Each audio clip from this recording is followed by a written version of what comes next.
pleasure to introduce her. So Jan, take it away. And if y'all can give her a warm round of applause as she comes up, that would be awesome. Hello, I'm going to make my way to the center of the stage. Here. Okay, hang on, just let me get in the best place possible here.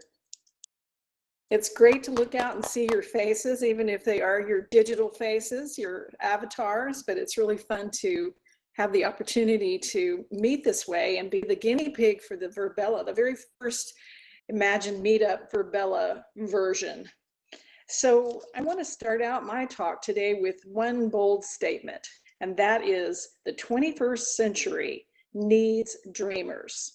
Now, some of you might be wondering, well, what do dreams have to do with entrepreneurship? So what I want to demonstrate for you today when we talk about the various things that I've been able to accomplish in my career, we're going to talk about the dreaming part and how I imagined these things many years ago before they were ever possible, and how I actually executed them. And then we'll get around to your dreams at the end of the presentation. So first I want to say that dreaming, the act of dreaming, so dreaming during the day, just coming up with your ideas, or night dreaming, dreaming builds imagination. It actually builds the brain's ability to be more creative. So the more you do it, the better you are.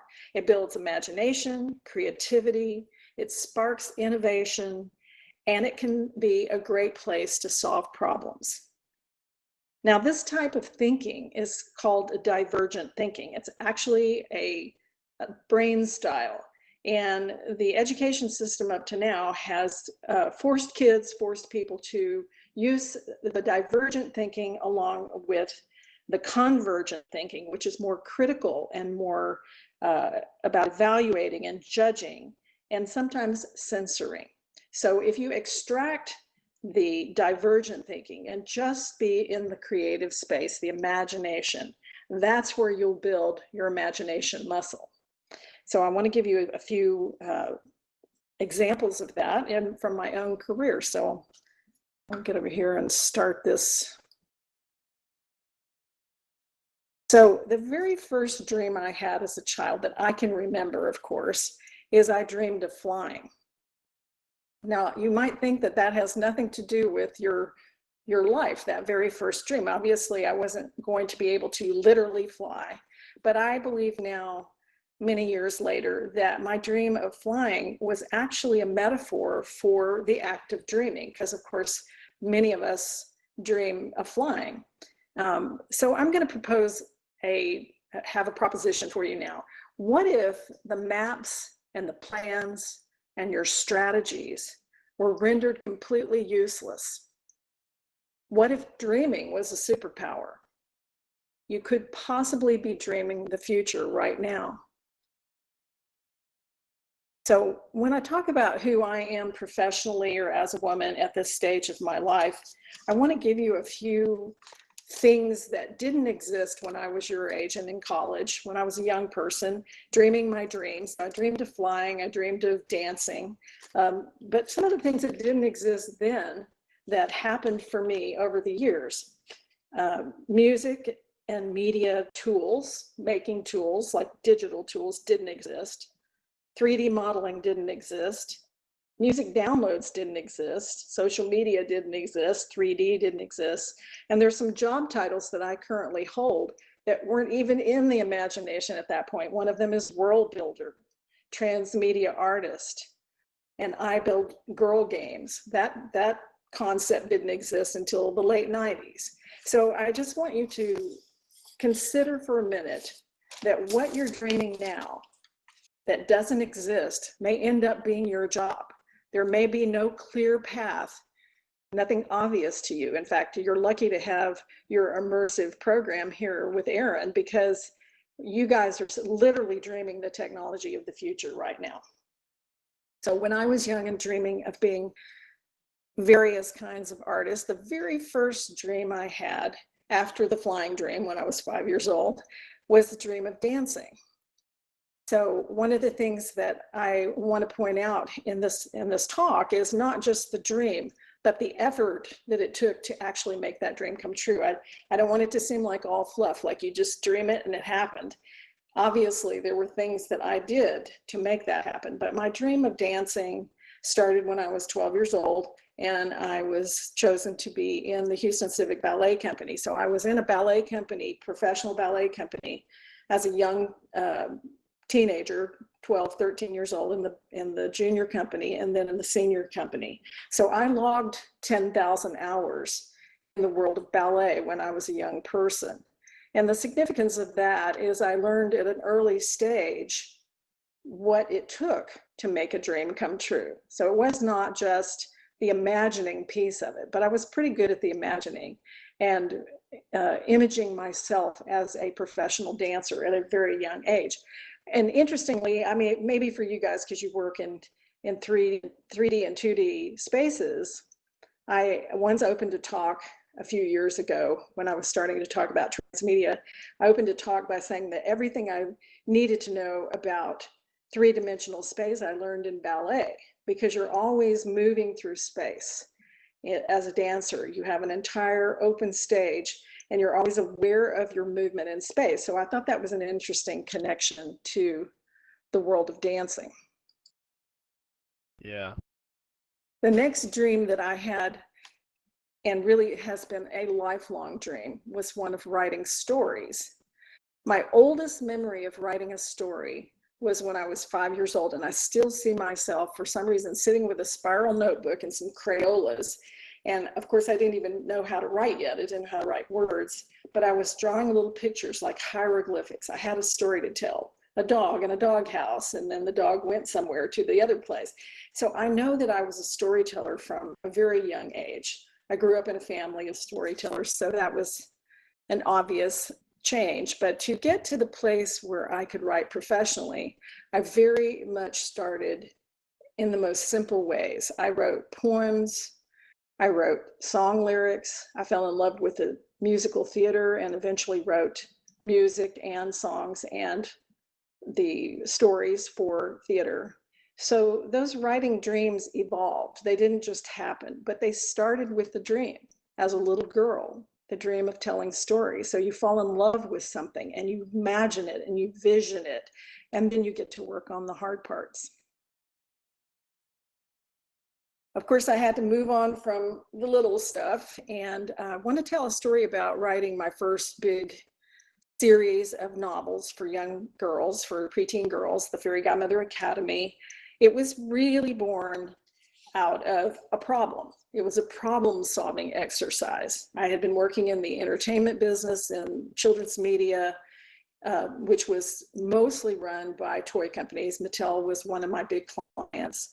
And I really got weary of all the plastic stuff and the stories about shopping. And so I wanted to write something that was really soulful for young girls. And so at one point in that process, I got an offer from Universal to produce a movie for young girls, and they wanted me to find a literary property that I cared about, that I would want to spend 5 years producing. And I went around the world looking for that with a partner, and I couldn't find anything that wasn't already developed for a feature film or television that I loved. And so I naively said, well, I'll write one. And of course, that was the beginning of an incredible journey as a writer, because of course I'd never written a novel before, but in my mind, I knew what I wanted. I had already envisioned what I wanted and the type of feelings and the type of stories that I wanted. And so I started on that road, that journey to write what is now a series of 6 books. I got my first publishing deal on those 6 books only after writing one of those books. Okay, so are you guys hearing music? Okay, Yeah. I'm not here. Okay, Just so, got it situated. huh? I just got it situated. Sorry, you can continue. That's okay, just making sure I'm not going crazy. Okay, so in the writing of those books, I got the publishing deal on the basis of one book and a proposal, and my background in producing children's media. So the pressure was on. I had to deliver 8 books actually through that deal, and I kept telling the agent and the publisher in New York, I kept reminding them that I had never written a book before. This was my first foray into the world of book writing. So I think what's happening, what I'm trying to express here is that the dream itself is one thing. The action of getting to the place where you execute on that dream is a whole other thing. And so it's really important to be very clear about what your vision is. So if your vision is to start a business or to become Katy Perry, which one of our participants here has already said that's his main dream, he wants to be a big pop star, that dream has to be very clear in your mind. You have to have worked on that dream and thought about that dream and worked out the details, even if it's only in your mind. And that's where I was at that point when I was writing those stories. So that's another check for dream come true.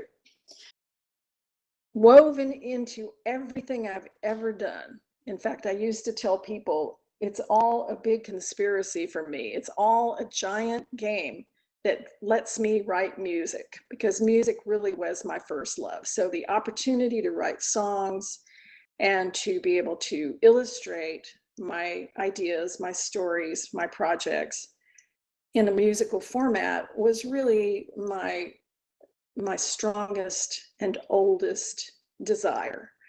And of course, as we all know, you don't just wake up one morning and become a musician. You have all these things you have to learn. So like the 10,000 hours in the ballet school, I spent 20,000 hours learning music, learning how to play an instrument, learning how to write in various forms. And so it didn't just happen overnight, of course, but it came in small increments. And my biggest break, and the thing that gave me a platform for the kind of music that I wrote, which I describe as poppy girl songs, I auditioned for a job for a new game company called Girl Games. And the first position I got in that company was music director. And so I got the job based on a song I wrote about Ken and Barbie called The Ghost of Ken and Barbie, and it was a parody about Barbie. And I got the job based on the strength of that kind of writing. It was ironic that Mattel, the toy company that owns Barbie, actually ended up investing in Girl Games while I was the vice president in charge of all creative. So I went from my music dream into a platform that not only gave me an opportunity to have my music play to millions of kids, but also make some of the stories and some of the other elements. And so that was another explosion of possibility. But all of these things began with these little dreams: the dream of dancing, the dream of singing, the dream of writing music and stories. This is where I am today. So after 30 years of doing these things that I've talked about today, I've wrapped them all together. And because of the technology that exists that we couldn't have dreamed up 20, 30 years ago, and the many opportunities, that's M-A-N-Y and the M-I-N-I opportunities, so little incremental steps towards executing on the dream as a whole. I have now created a platform, a franchise for girls. Fairy Godmother Academy is part of it, the 6 books that came out already, and new books and new games are being produced now. And so it wraps all of my skills up in a nice little package. And still, there are pieces of the dream yet to be executed that I probably don't even know about yet, and that maybe don't even exist yet. So I'm very aware of the power of the dream space as it relates to executing on something you want to do in the world. So hopefully that makes sense to all of you guys. I know that not everybody is in the creative business, but dreaming and creativity and imagination belong to everyone. So you could be creating the next great medical breakthrough or anything, but that skill is good for anything you want to do. So this is just a picture and the dream of being able to reach millions of girls, which I've gotten to do, and through the various properties, Fairy Godmother Academy. These are some girls in a slumber party that a video was made for Korean television off of this. Okay, so let me propose something to you. I took a quote here. I kind of mashed up this quote and made it smaller, but it is a quote from one of my favorite lyricists, one of the most famous lyricists of all time. Okay, and that's Oscar Hammerstein. And Oscar Hammerstein wrote Sound of Music, South Pacific, some of the most famous musicals of all time. And you probably heard this said in different ways, but you've got to have a dream to have a dream come true. So what I'd like to work with you guys on right now is the beginning of this platform course program process that I've been developing for Dreameroo, which is my company. And it's also a process and a way of bringing your dreams into fruition. So there's 3 questions I want you to be thinking about. One is, what am I passionate about? And early on in talking to the team here that put this presentation together, we talked about how difficult all work is. It's hard to get up in the morning 20 years later after you've started any career if you're not passionate about what you're doing. So if the thing that you want to create or do, or the business you want to start doesn't even exist yet, you are going to be better off in the future if you're doing the thing you love. If you're doing it for someone else, stop and ask yourself, what am I passionate about? The next question that has to do with the world as we know it and the way the world is going is, what impact do you want to have on other people or on the world itself? Is there a purpose? Do you have a purpose? And then a very specific way to put yourself in the place and ask yourself, do I really want to do this thing? Is to ask yourself, what do I want my days to look like?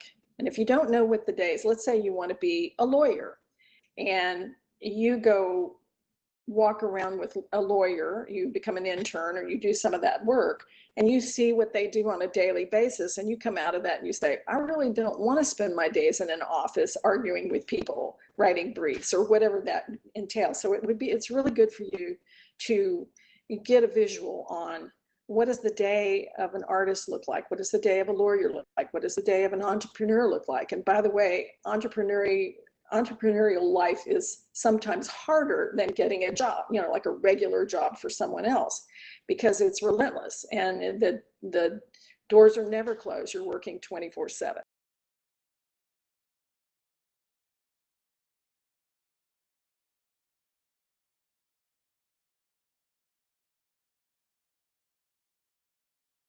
So that question on those first 3 questions, the slide before this, write down your dreams slide, one of the questions was, what impact do you want to make on the world?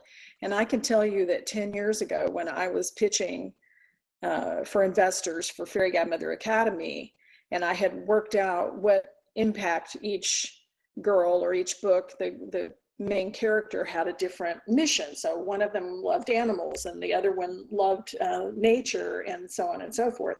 And I tried to raise money based on that type of impact for young people. And people were, even 10 years ago, were not talking about the investor community, was not talking about impact at that point. And now where we are today, there are actual ways to quantify impact. And obviously, if you don't have an impact statement in your business plan, you're missing out. So, the change in the world, the changes in the world and the changes in the investment community and in the business world for entrepreneurs is extreme from 10 years ago to now. So anybody else? We have one more to go. One more person that wants to risk and be witnessed by their friends. Okay. Well, so thank you, you guys. Thanks for going through this exercise. Even if you didn't read yours out loud, maybe you'll read them out loud to your best friend or your mom or somebody that you feel comfortable with. It's really important to have your dreams witnessed, and you'll be surprised that it sets them in motion. Okay, so I want to offer to you guys a discount on my course. You can find it at dreameroo.com if you're interested in knowing how to do this work. I'm teaching how to do a daily dream practice to actually bring your dreams into the world. So if you're interested in that, I'm going to offer $10 off on that. It's not an expensive course. It's a mini course. So if you're interested in doing more of that work, that's my offer to you guys today for attending. And then I also want to announce my new book. It's going to come out in the new year, called 21st Century Dreamer. And it's a lot of this kind of work. So my opening statement about the 21st century needing dreamers will be explained and quantified. And I'll talk about specific people that are 21st century dreamers that are going for their moonshot and how often that's happening now more so than in the past.